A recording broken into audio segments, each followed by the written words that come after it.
Here we go. I'm going to start today going from timidity to self-confidence. Let me start with my own story. Some of you already know it. I told this story in my live, in some of my live broadcasts already, but this is directly connected to the topic we're addressing. Can you believe it that I was a very, very timid person? Very, very timid. Not just timid, but broken. Broken in self-confidence. Broken in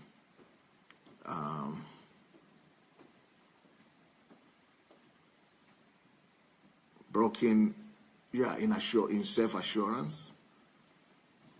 Yeah, I was a victim of fear, intimidation, anxiety. Let me tell you how bad it was. In Africa, when we were growing up in Africa, especially if you grow up in the part of Nigeria where I grew up in, it's called Ijebu.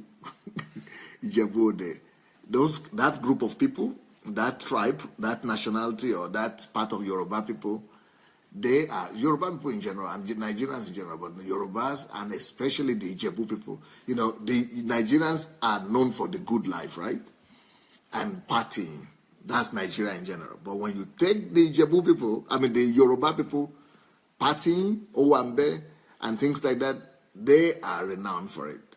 But when you take the Yoruba people, the most renowned out of others for partying are the Ijebus. But that's a very bad culture in the sense that it is, on one hand, there could be a good aspect to it, but it's bad in the sense that people live frivolously. People live a trivial lifestyle.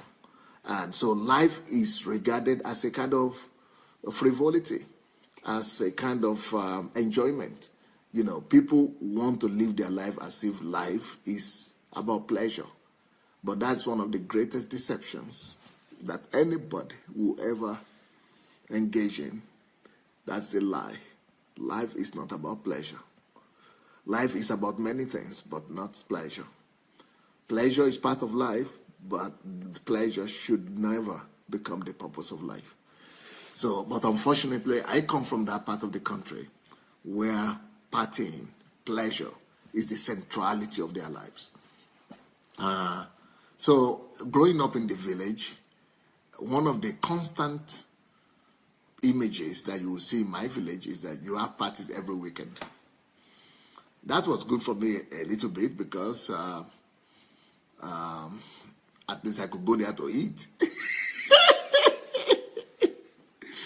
Those parties, burials, they're always doing burial, funeral.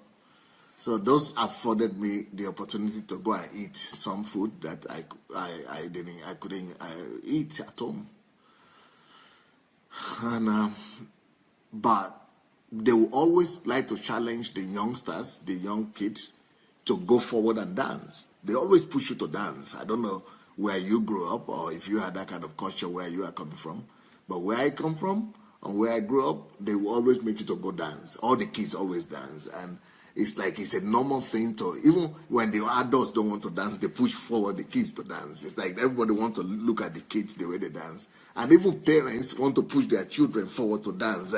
All the parents want to encourage their children to dance. So dancing is part of the lifestyle of the African man. Dancing is part of the life of the African kids. So from childhood, Africans dance and sing. They just, sporadically, sing and dance. And so it's part of our life. But do you know?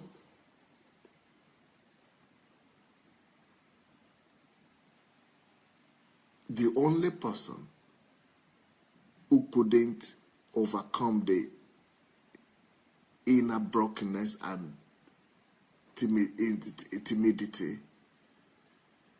intimidation, timidity to go and ever dance in the whole village was me.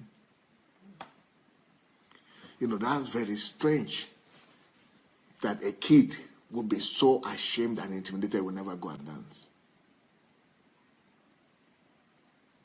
especially when all the kids, every day, every week, people are dancing. There's only one kid that would never be bold enough to go to step into the dancing floor and dance. There were many factors to that. And there are always many factors that contribute to lack of self-confidence. In my case, there were factors that contributed to this timidity and lack of confidence. So my personality was shattered and broken from my childhood.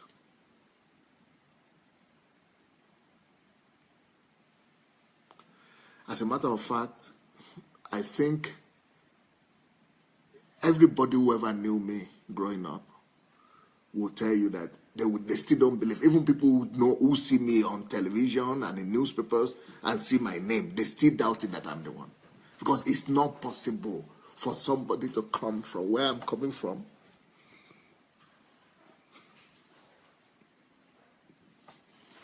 and become who I became. But that's the more reason why it's even more powerful. Because if I could become who I became from where I'm coming from, anybody can make it. Anybody can arise. Anybody can overcome. And anybody can break timidity. Anybody can also break lack of confidence. Everybody, anybody, no matter how bad your story is, and no matter how deep you have been in timidity, fear, no matter how deep the dungeon is, and no matter how dark the night is,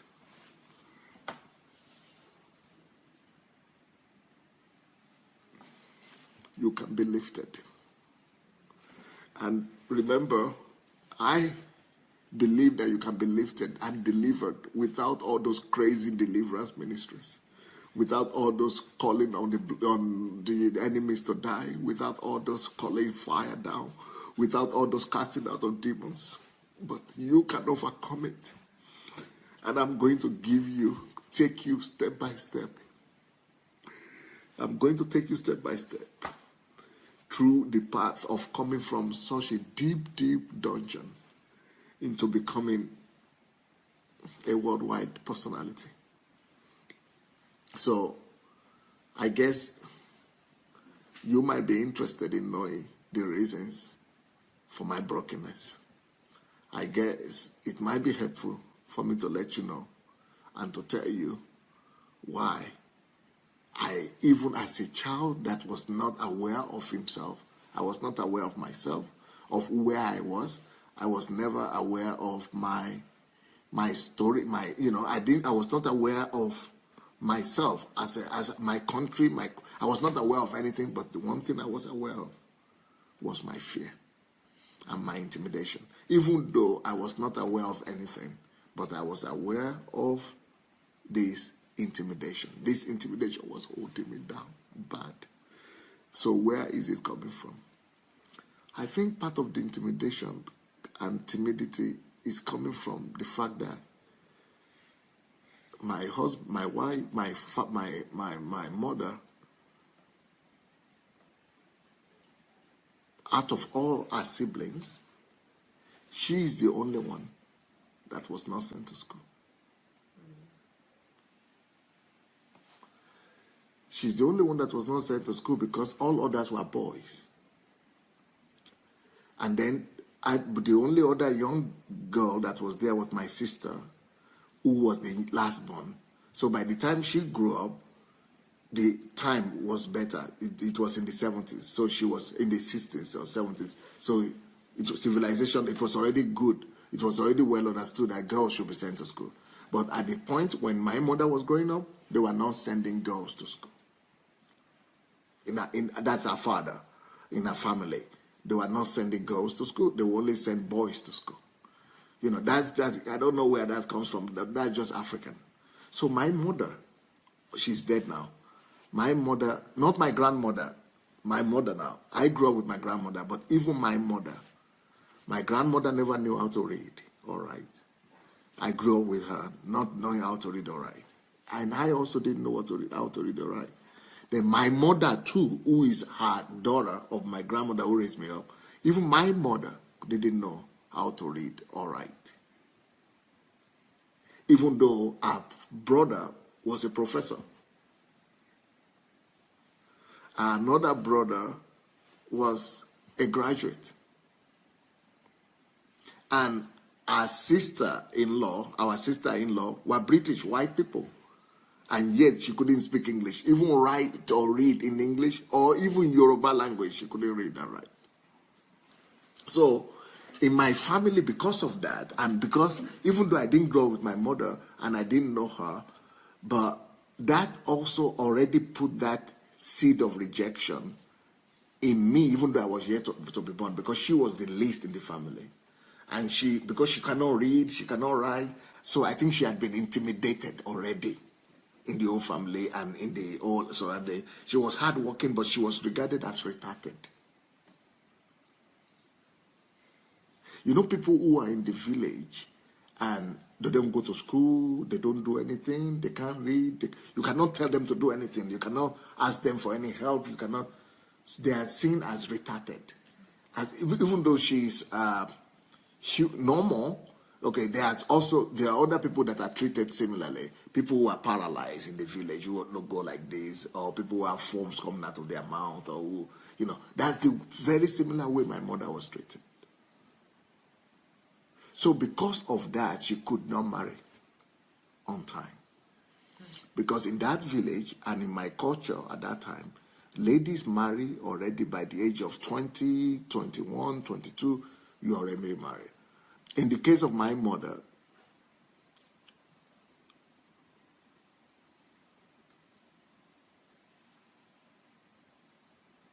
even though she was not retarded like that, but she was almost like retarded because she couldn't read, she couldn't write, she couldn't primitive. So nobody wanted to marry. At that point already, men were getting more advanced. They didn't want to marry. At least you should be able to read in Yoruba language. At least you should be able to write in Yoruba language. But in the case of my mother, instead of her going to school, and the reason why she couldn't even read in Yoruba language, she didn't even go to primary 1 or standard 1. But because she could work hard, so they will always take her to go, and she will be the one everybody is taking. She was just like a house girl for the whole family. She would just be because the only thing she could do is to go and carry something physical labor. So because the only thing she could do was physical labor, everybody just knew her for that. So she couldn't get married. And that became a problem in Africa when you cannot marry. When all the girls in the village are married and you are the only one who has not married and couldn't marry, it became like a kind of, especially when you are in a village setting. So it became just like understandable. Oh, of course, who will marry her? Of course, she's the only one that is not married now. So that's okay. That's just understandable. I mean, who will marry her? I mean, she's just like the girl that's just running about here. She's nobody happy. How can she marry?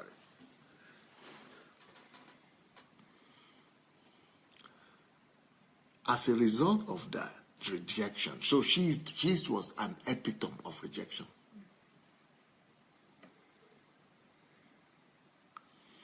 As a result of this rejection, people in the village and relatives, so my grandmother, who was caring and concerned for her daughter, that she was now 26 and she was still not married. And somebody approached her from, I was living in the village of Idomila, but Ijebu is the bigger city near our village. So just an acquaintance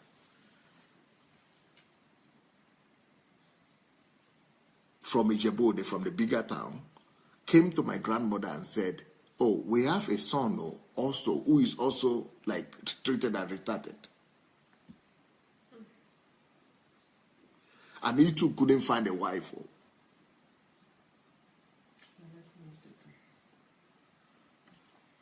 He's also going older, and he's not getting a husband. He's not getting a wife, sorry. And your own has been left. So the two people who are left who are left out in life. Life has forgotten them. Life has left them out. They have been left behind by life. Maybe we could connect them. And that man who was to become my father, he said, nobody from my family should marry, from my mother's family should marry anybody like that. So my grandmother, first of all, was against the idea, because it's a shame and an embarrassment that as daughter will go and marry that kind of man. Because that man was not the status in the class, class of the city, of the village, even though we're in the village of 40 houses, and the guy was from his town, but he was even poorer than we who were in the village. And then my mother was from a king's house. She was a princess, kind of. Even though the father was dead, so she was no more a princess, they had another king. But her status was higher a little bit than the status of my to-be father. So this man, who was supposed to be my father, was known as Onipano. Onipano, I never even heard of it apart from him. That is the only time I've heard of it. This is someone that is not, he's just roaming around the city, not losing his mind, but walking also, hard worker. But he was always looking for job. He doesn't have a job. His job was to go from house to house, from all the surrounding villages, looking for. There is this thing we have in the village where I grew up. They used to have. My God, it was a time when they had just transferred from pot. You have the clay pot. In Africa, all these things, all the cups, and they cook in clay pot. So most of the things they used to cook were clay. But it was the time when aluminium was being introduced.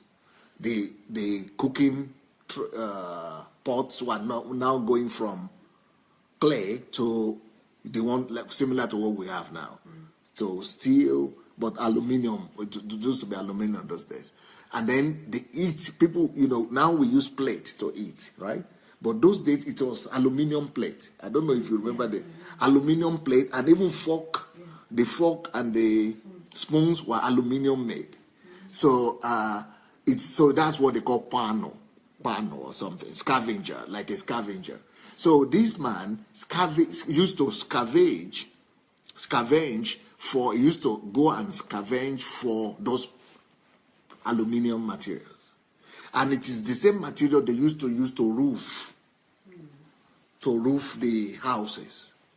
So scavenging in my own area is, even up to now, anywhere in the world, people look scavenging, is regarded as one of the most, the lowest of all trade. So what he was doing is to go to any house, because when you eat with that aluminium plate, sometimes it gets old inside. So what this man does is that he uses fire to melt the aluminium so that the hole will patch, and then they patch up the hole. And then the same thing when you cook, the same aluminium plate, you use it to cook, because the people were so poor, they couldn't buy new ones. Not just my family, all the families were so poor. They've never even seen the plate things like the ceramics like this, or eat with ceramic plate. But even the aluminium plate, they have to repair it so that they keep on cooking with it and they keep on eating with it. So this man used to scavenge from house to house and look for those plates and roof that are linking, and patch them up. But he didn't have a place of his own where people could take things to him. So he had to go look for the job, and he had to be going to do this. So he was really regarded as, because he was going not to normal, he was going to the rich, the normal family would not use those things anymore. Because they were using fire. They were putting fire under it, using real wood to do fire. So it is those kind of people he was going to. No stove. People didn't have stoves, or who didn't have anything like that. People were just using firewood to. So it was. So he was always going between all the poor people. So he was poorer than the people he was repairing things to, because the poor people he was serving were the ones he depended on to his own livelihood. He needed them to pay him money to survive. So he was so poor.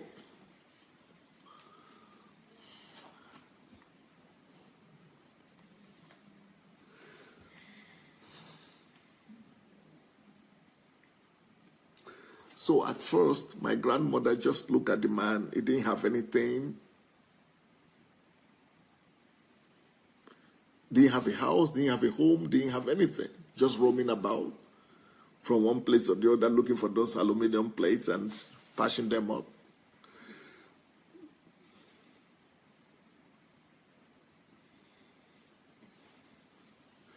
So my grandmother, first of all, refused. Let's go and share this. I think maybe this could bless somebody. No matter how hopeless people are, either it's in Africa or it's here in Europe, no matter how hopeless your situation is, there is God in heaven. That's why I cannot pass by anybody anymore. I cannot just afford to pass by anybody. I cannot bypass anyone. I want to help everybody. I'm always without money. I'm always broke because I want to help everybody. So my grandmother had refused to give a daughter because her husband was dead. My grandfather was dead. And he was the authority of the family. He was the successful king of the village. He was the... And so my mother was left with 7 kids. My grandmother was left with 7 kids in her 30s.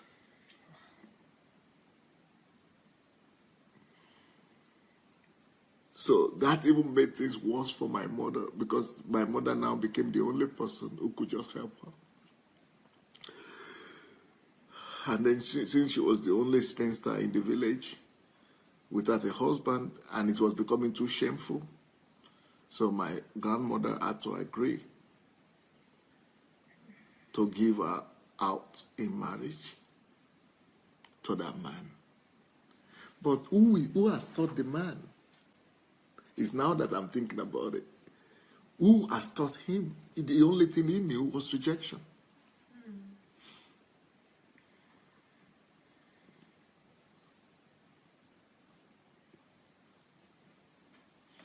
And he's been so rejected that he cannot even take care of himself.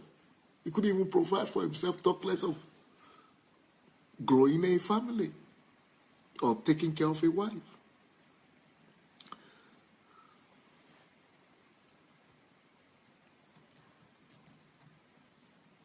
So, to cut a long story short, they married, but they couldn't do elaborate marriage because he didn't have money.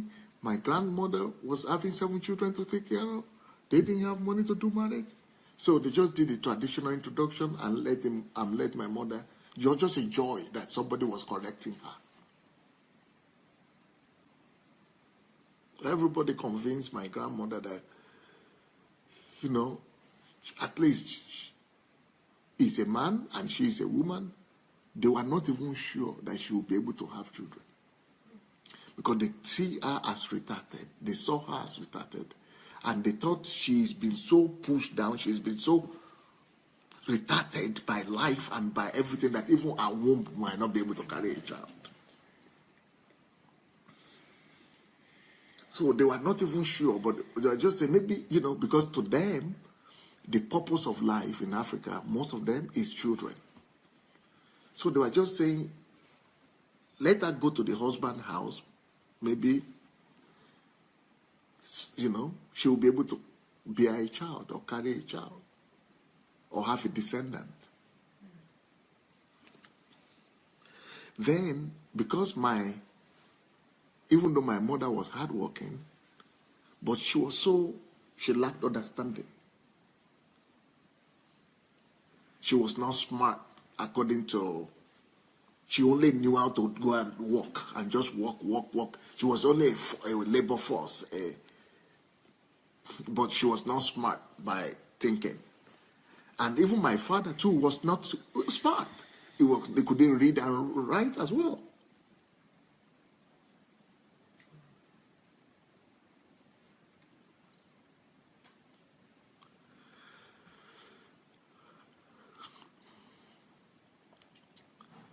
So I think it became violent. That is from one side. That is the story that my family side, my grandmother's side, told me, that it was violent. But when I grew up and we now decided to ask my mother, what about it? Why did you leave? She told me that our family, my grandmother and the family, said he was too poor, that he had never been violent to her.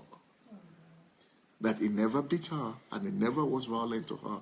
That it was okay, that they were okay, but they were so poor.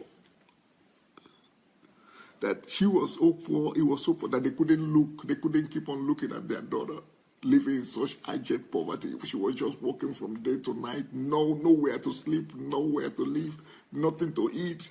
That when they saw her 6 months later, they thought maybe she had been violent to her and had beaten her, and that's why she had looking so tagged, ragged, and so totally,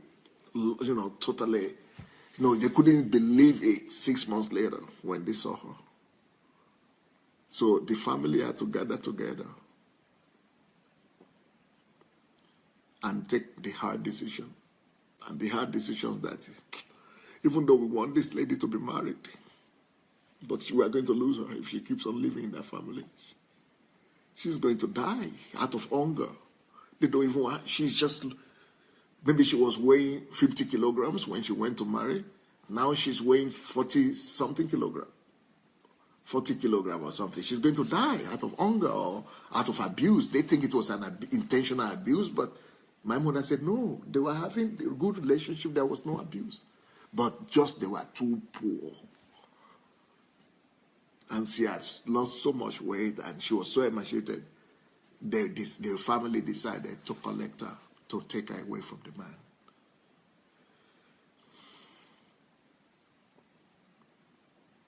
Another level of rejection right there. But she wanted to stay. She said, it's okay, I love him, I like him, it's okay. Only he's poor, he cannot take care of me. It's okay, let me stay in my family. Let's build, let's try together, let's work together. Let me build my family. But the people knew that she was going to die. So they took the hard decision and took her away from the husband and told the man that no way, we are never going to collect. We are never going to give her back to you, but it's just not worth it. Which was what saved her life and saved my life. Because by the time she got back home, they discovered that she was pregnant.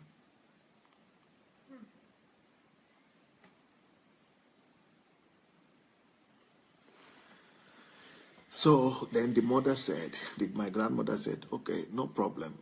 I will take care of this child, because if they had given birth to me in that family, if she didn't die, it would have, I would have died of malnutrition or something. So my grandmother was still doing better, even though she was poor, but she was doing better. And then they took me back to the village I was in the stomach, but they took my mother back. And she was 6 months pregnant, as I heard. And so she began to live with her parents, with her family. But when it was time for her to give birth, 9 months, she couldn't deliver. She didn't have this. She couldn't deliver. And in those days, you only deliver naturally. She couldn't deliver. I don't know why. She had so much, because she had never gone for medical consultation. She never, went for any. She couldn't deliver. She wasn't eating well. She was not fed. She was. So Satan was out to destroy me from when I was. So 9 months, she couldn't deliver of pregnancy. 10 months, she couldn't deliver. 11 months, she couldn't deliver. So I was born only after 12 months of pregnancy.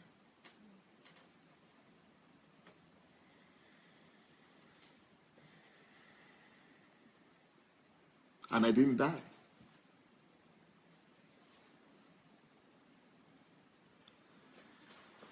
So that was my first miracle. But it's all about rejection. Every woman could go to the hospital and get delivered of a child. Another rejection. You see what was going on in the mind of that woman? She was losing her mind. That I got pregnant, but to even get delivered, I couldn't deliver. She was just rejected. Every cell of her body was crying rejection. She was taken away from her husband, family, a depression. Every part of her life was just rejection. Everything was just bad. Everything was just working against her. But I got delivered after 12 months. So everybody is 9 months in their parents' womb, but I was 12 months because there was no, what do you call it, cesarean section. So, but after I got married, after I got delivered, my mother went back to the farm because she had to work to help her mother, my grandmother, to feed the family. So, she just started working, and two of them would go to the bush to look for firewood and to cultivate farm and all that. And I'll be there. So, but I grew up not knowing that I had a mother. I grew up thinking that my mother was my grandmother because my mother was no more there when I grew up, when I started growing up. By the time I acknowledged myself, that I remember myself, the first time I remember myself was maybe 5, 6, but my mother was already not there. So I never even knew there was any mother. For me, my only mother and father, I didn't even knew there was a father. I never even had the word father before.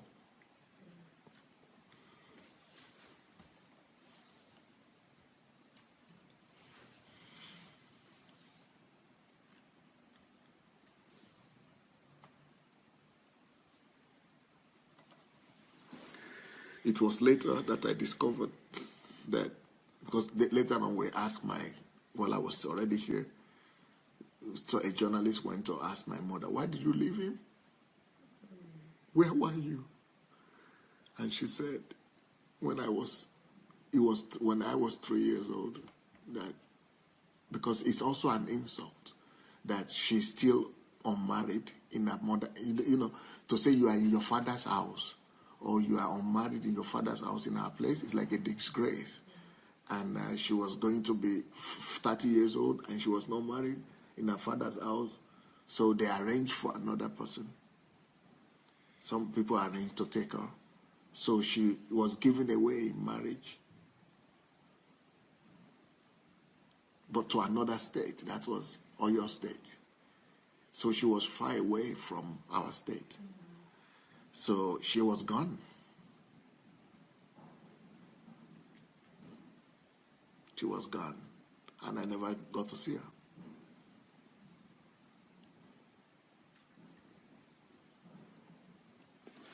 But meanwhile, when I started remembering myself, is that my mother used to get into fracas, into arguments, quarrels, and fights with people in the village. And I used to notice that they were fighting over me.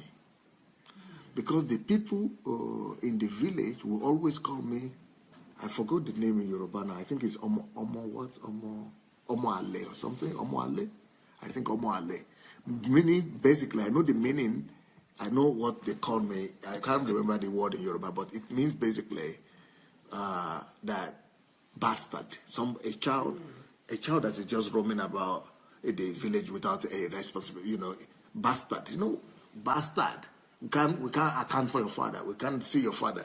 Because in our own area, a child should grow up in the father's house. Every child has a father's house. Every child has a family house. So you have to have your own family house too. So how can you be growing up in that family Adelaja house when there is no man there? So they didn't know the story.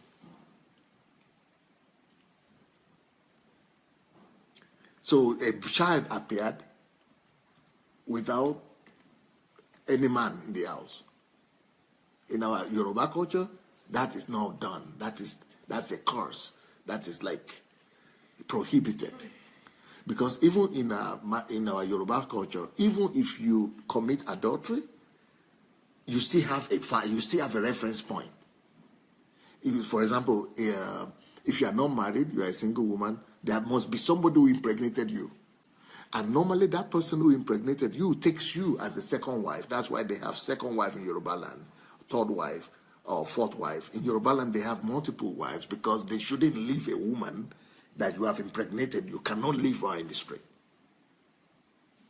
If you are left in the street by yourself, and the family of the man who impregnated you has to take you back, even if the man doesn't want you. That is the culture where I grew up. So for you to be left alone with a child by yourself and give birth, and you have to go to your mother's place, and you and your mother going back raising that child, that means you don't know the person who you have the child for. Or that it means you are so promiscuous that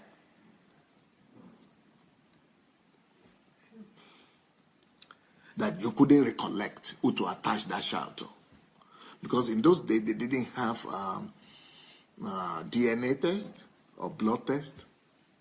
They didn't have those tests in the village.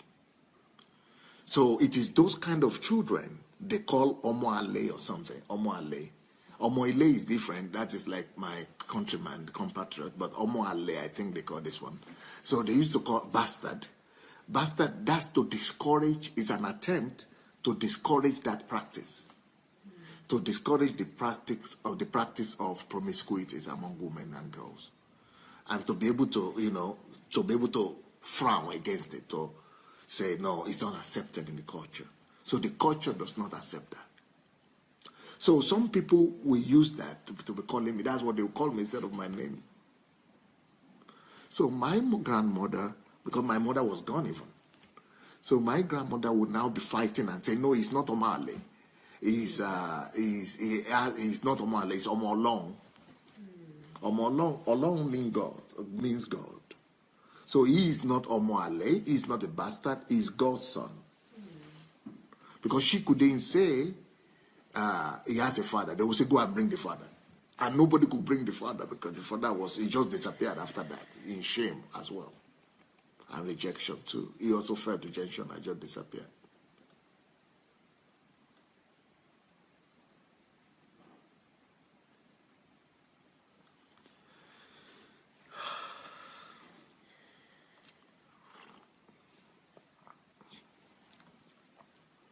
So as a result of that, my grandmother gave me my name, my real name. And you know what my real name is? Olorunwa.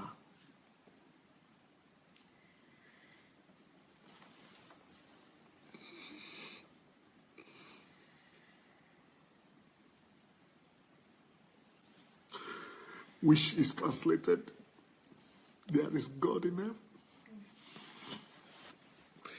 There is God in heaven. There is God in heaven. So each time they will call me Omo Ale or bastard,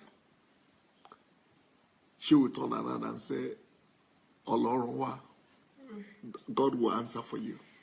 God will speak for you. You are not Omo Ale, you are Omo Olorun. You are not Omo Ale, you are not bastard, you are God's child. That is how my name came about. Olorunwa, God's God, there is God in heaven. Or in Nigerian English, they say God day. So it's a big story that there is God in heaven. There is God. There is God in heaven. So I grew up from my childhood seeing my mother fight, my grandmother fighting all kind of people.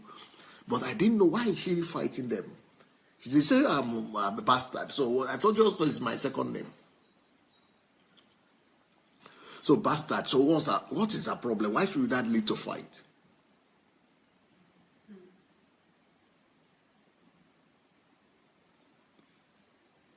But she was fighting the stigma. She didn't want me to be stigmatized. You see the way. That's why I'm so. If you don't know, is the Olorunwa book somewhere here? If you have not read that book, Olorunwa, that is my biography. You need to read that book, Olorunwa, because that's my story. That's my story. You need to. It's on Amazon. Olorunwa. It's on Amazon. You need to read it. You'll see the love that I have for my grandmother. And when she died, when I was 16, it shattered me, it broke me. But I will not talk about that right now. I'm talking about confidence. So everywhere I will go, I knew that I am Olorunwa by my mother, but by the community as a bastard. Then I began to be aware that that was bad. And that's why my grandmother is fighting for me. So will I now go to that same community, being in that same community, and go and dance? You know, I started my conversation with dancing and the African culture that says dance, party, dance, party. And I couldn't dance. Because even before I was born, that rejection seed was already deeply sown in me.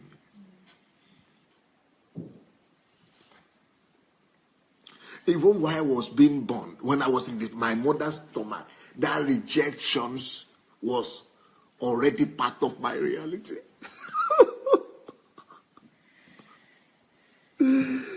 Both from my mother's side and from my father's side.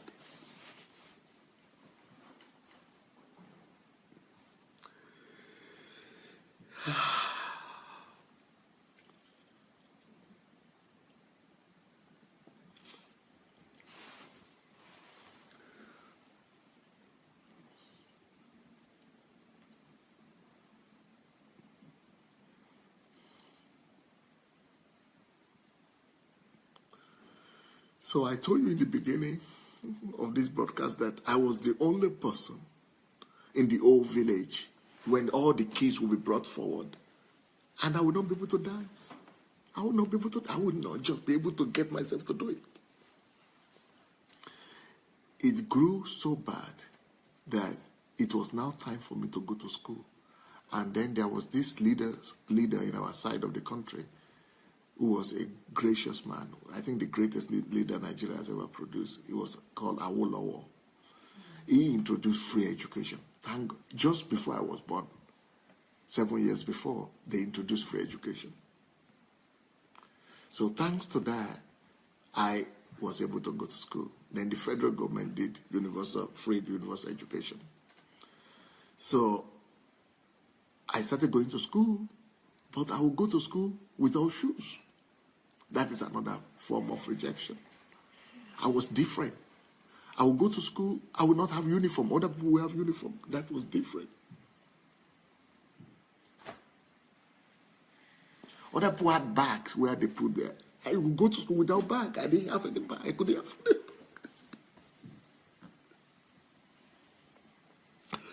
Other people could carry books. I never had one book.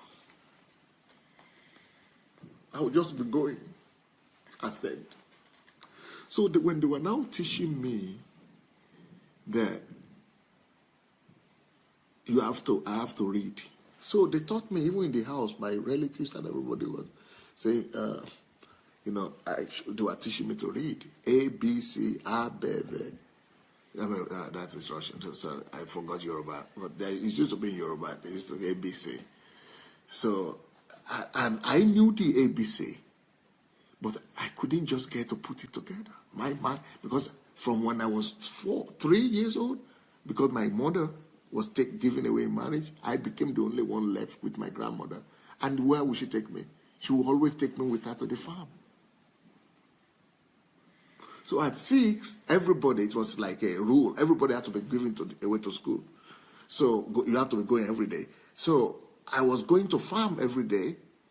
So after school, I would just go back to farm. So I didn't even, knowledge, to cut a long story short, I was the only one in the whole school who could not read. At 6, I couldn't read. They tried. All the teachers were just beating me. The only way, their own way of trying to get me to be brilliant is beating me. Okay, when I was 6, there were a lot of us who couldn't read. At 7, there were fewer who couldn't read. At 8, maybe we were one. I was one and the other person who couldn't read. At 9, I was the only one who was left who couldn't read. Because the rejection and the complex was so strong. Nothing was getting to me. Nothing was going inside.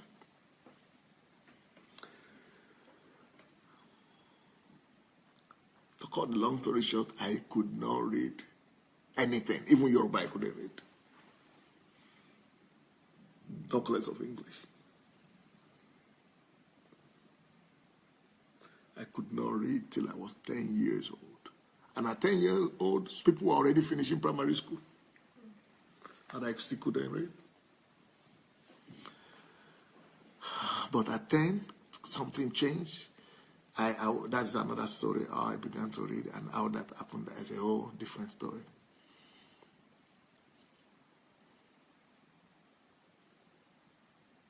So rejection was part of my life. Now, that is another form of rejection. Everybody is reading. They are all keep doing like this, hitting me in the head and say, you are the only one. You are the only one who cannot read. You are the only one so dull. Why are you so dull? Why are you so...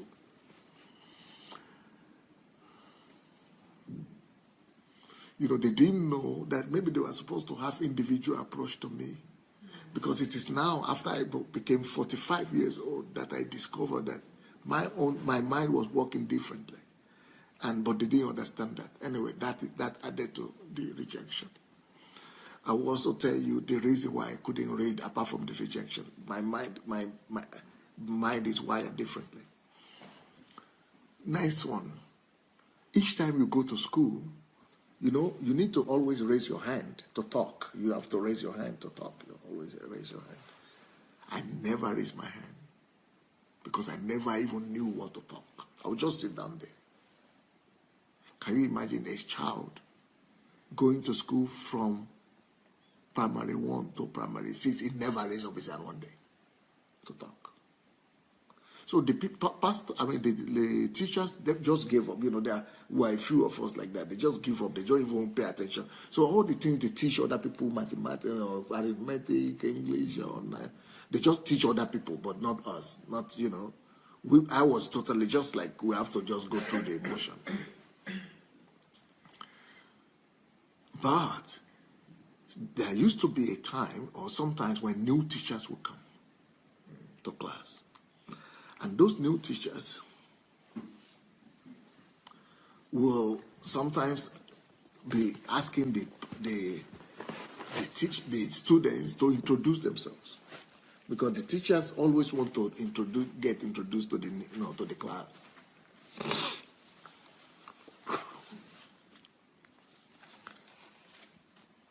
Now, why am I taking my time to tell you all these stories? Because this will show you that I have the moral credential to teach about this series.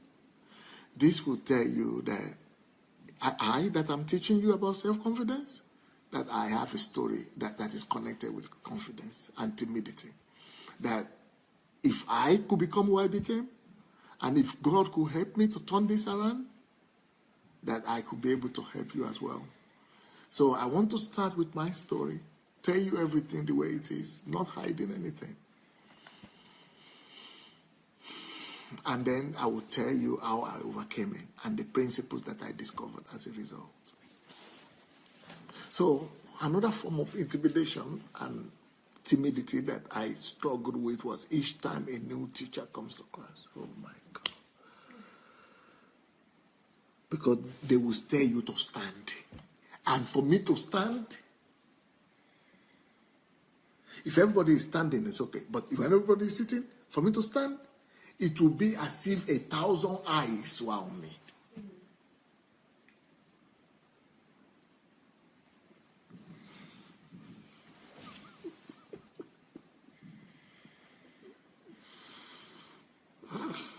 So I will stand and they say, what's your name? Just to say my name. My name is, I begin to shake and cry and shake and cry and weep. Fear, what do you call it? Panic, what do you call it? Priesthood. Panic attack. Panic attack. My name is just a Sunday Adelaja. I couldn't even get there.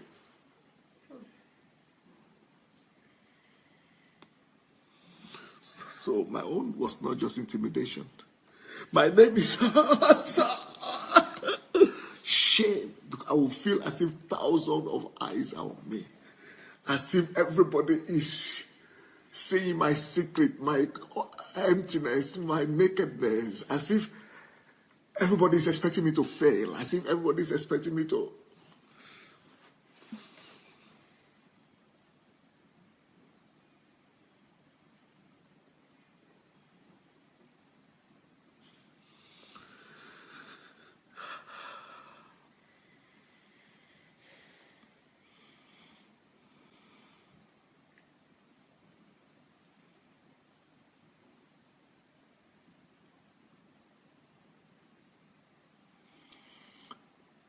This followed me, this panic attack, till I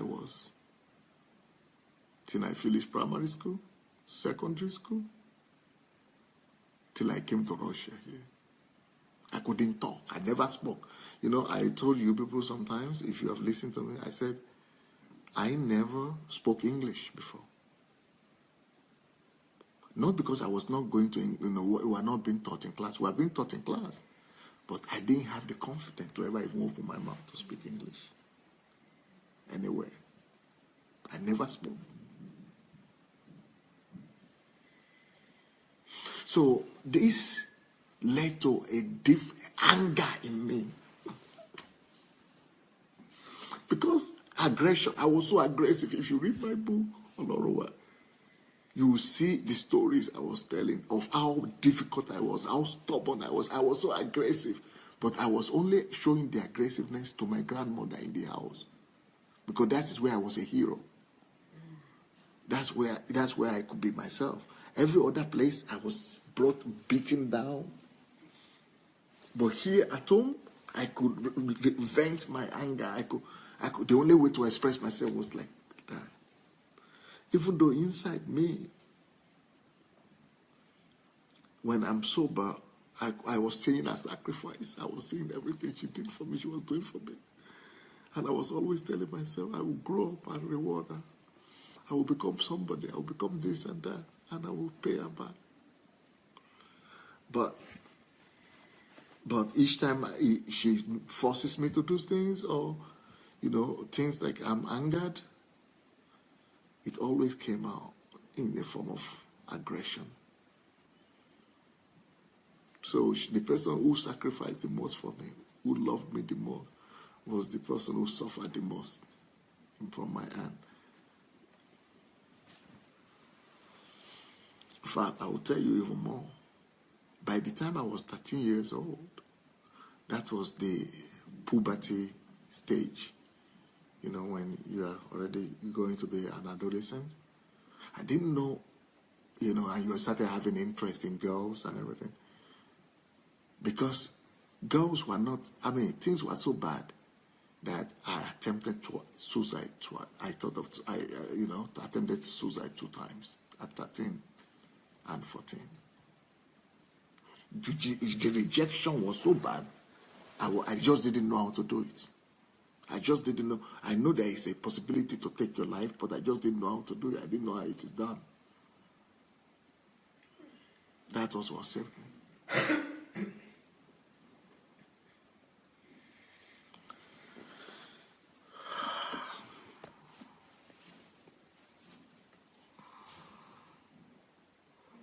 That is another factor that I said, like I've said.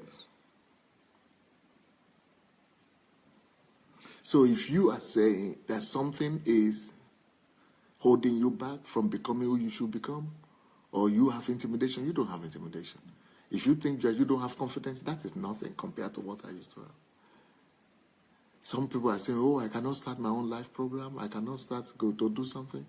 You don't have problem at all compared to what I used to be or where I used to be. But finally, I'm going to show you something, the last thing, that was the reason for even greater intimidation. Okay, before I say that, let me mention some. Number one, the people in our area were always wearing, in New Year, every New Year, Christmas and New Year, for some reason, every family always sew clothes in our area.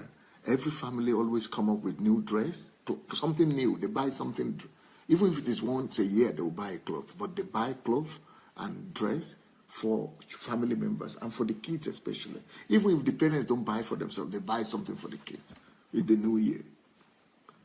I used to notice. So when I began to grow up, I would notice that everybody is wearing something to church. And I'm the one who couldn't have anything to wear to church.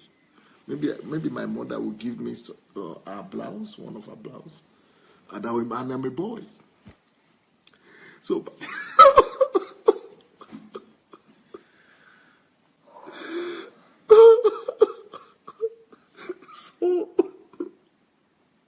I used to be ashamed that I'm a boy and I'm wearing my mother's clothes. Because this was going on till I was 10, and I began to recognize myself that I'm, become self-aware. So, talk about rejection and intimidation and lack of confidence. I'm not even talking about what do kids play with, toys. I never even saw toys in my life.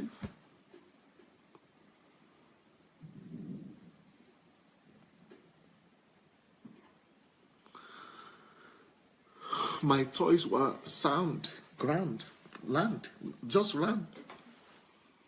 I never even saw sweet or candy.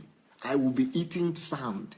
For me, sound was my dessert, was my sweet sound. Just grass, just go anywhere. I would just remove the stones and the ground, just the sound itself. I will be eating sound. God is my witness. When I'm tired of eating gari, because the only food I was ever eating was gari.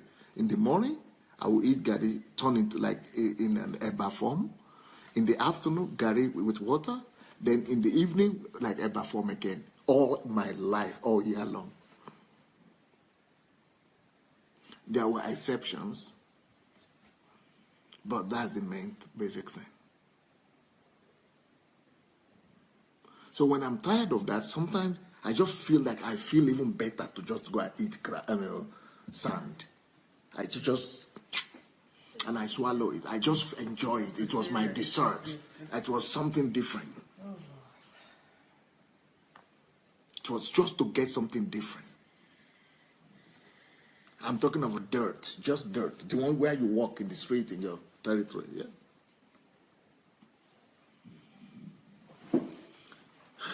So, then all those Christmas, in our area also, in those Christmas and New Year, every family used to kill something. Either most families who are well-to-do, they will kill a ram or a goat or a cow only one family had a cow, but we didn't have anything. Our own house was the only one that was not killing anything. Then the very, very poor family, at least they will kill chicken.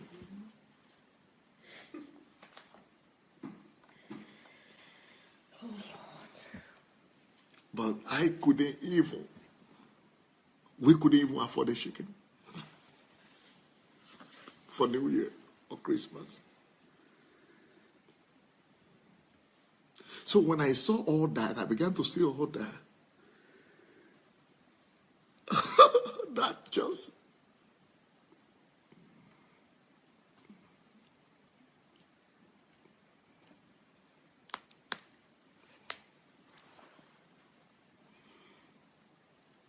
So it added to the rejection and intimidation. That, why is it that our family, okay, we couldn't afford a cow or a goat or a ram or, nothing. So only the families around will bring some things, some fish, some meat to us, they will share with us, the poor people.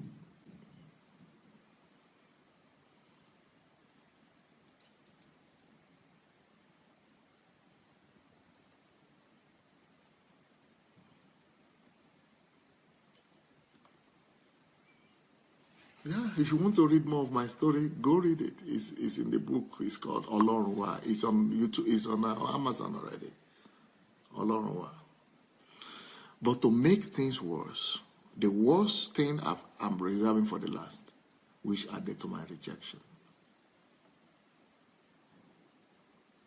I told you that in the beginning I couldn't dance. I think we have to write a new book through this message today and call it Why I Couldn't Dance. Why I could not dance. About rejection. So, another biography. Because in that other biography, I told another story there. So, in the Olorunwa book, I told another story. But this one is a different side of the story. More details here. More details. So, but the thing that couldn't really make me, one of the things that brought the greatest rejection to my life was, they will always invite the village, like I said, to parties. And I said I never participated, I couldn't dance. I will always go there, but I couldn't dance. So they will always invite, my grandmother, who was my mother, will always take me to all these parties. But I didn't have clothes.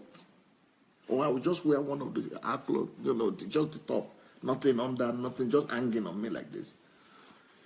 But when there is nothing happening, no party, I'll just go in the village empty, naked, just with a big stomach, and just. But while I'm going, even to the farm, no clothes,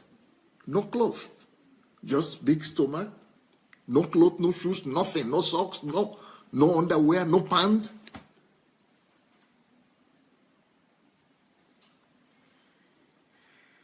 So because I was going about like that everywhere, anything that happened, especially going to the bush like that, is dangerous.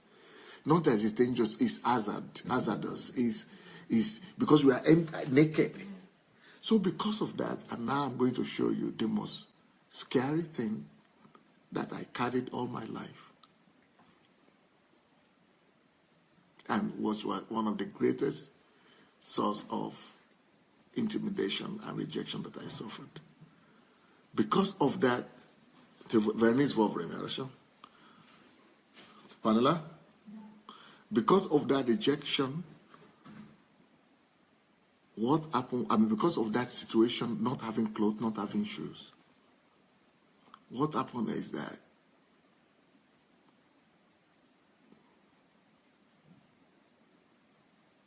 how do I even begin to tell you this? Anything that my body touches, and as a child, as I was running, playing or going to the bush to carry things, everything my body touches becomes a wound. Especially in the bush, there is just no way for you to go to the bush without running into thorns and thistles and things. Things were just tearing my body. My body was just being teared up. So,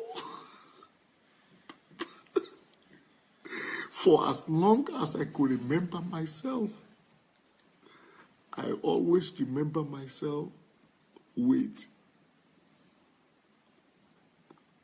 wounds, smelling wounds that are not healing up, that are not being cured, that are always a minimum of 200 wounds.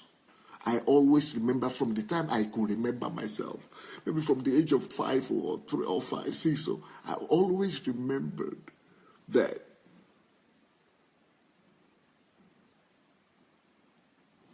these wounds were all over my body, especially my legs. And they were always smelling, and they were not healing. They were not healing. So come and take I want to show people, come and take this camera, and I'm going to show you now so that you see that I'm not lying to you. Because when I show my people here,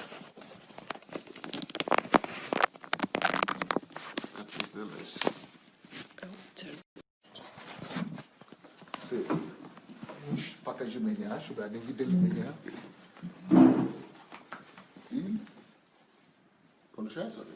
The light is not very good.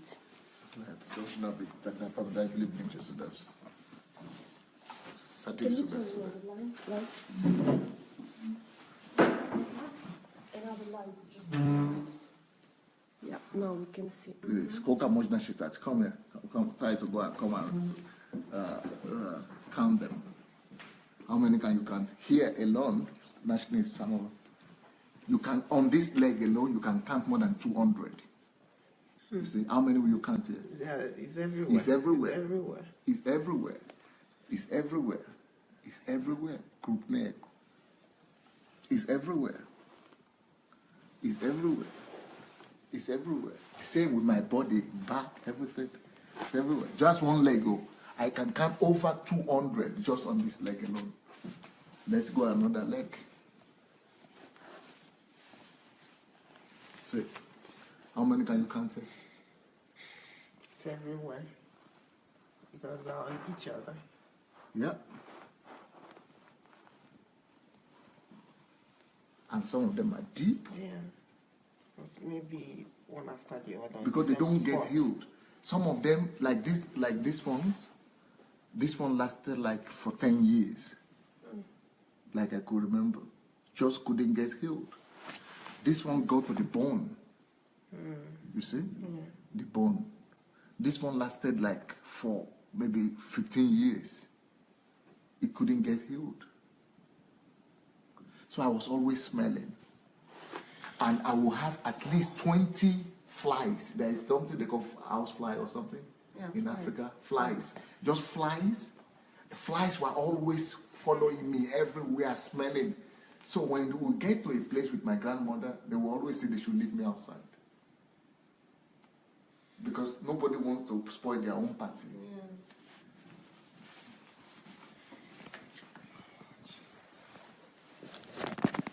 Stand over your partner.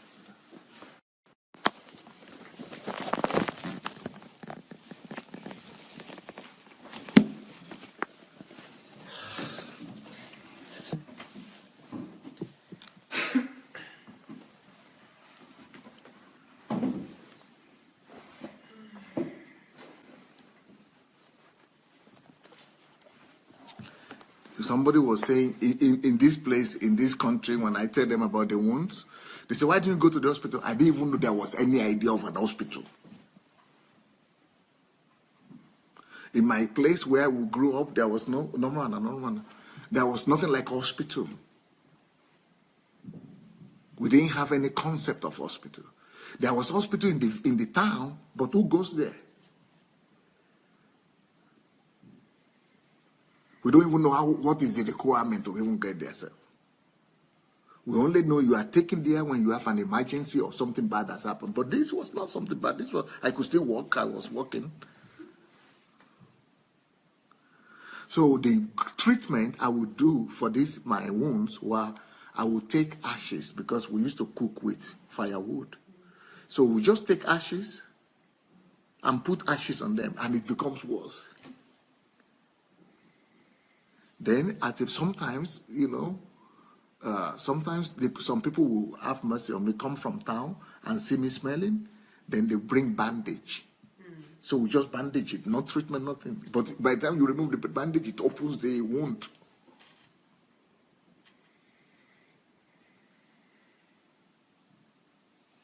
So this is my story of rejection. This is the root of rejection. These are the things that gave birth to a deep rejection and feeling of intimidation and fear in me. Okay, for example, Shinwe is here. Shinwe is here.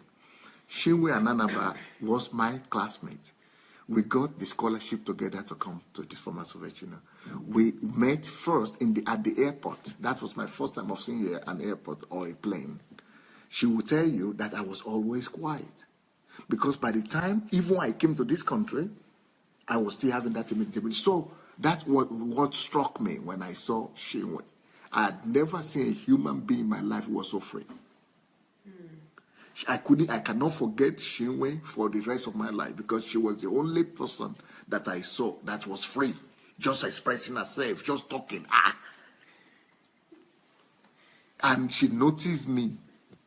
That even though I was quiet, I was always quiet, they are silent. But she came to me to try to, say, why are you quiet? And just to talk to me.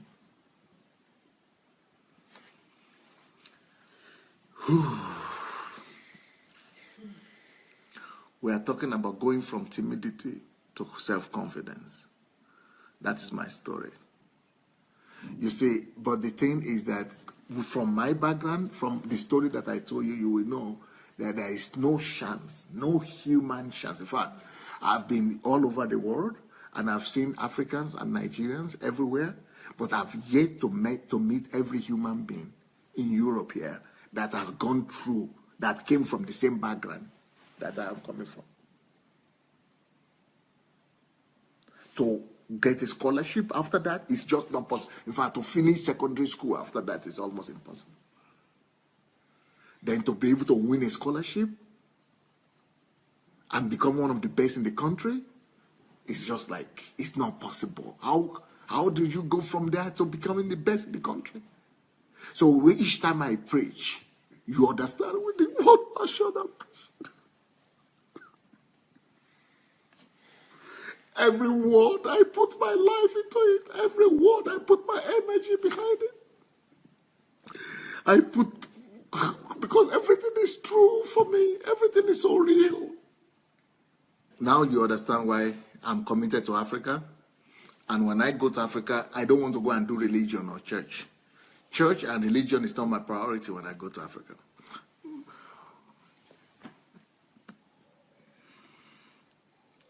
My priority are going to be people.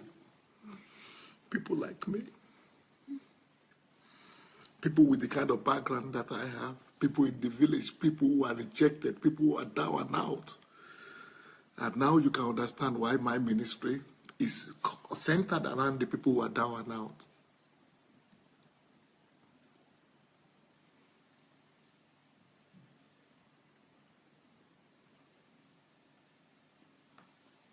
Now you understand why I cannot pass by any human being. I don't want to. I can't. Why I'm always with people, why I'm always hugging people, why I'm always happy with people, why I'm always... There is a story behind every success story.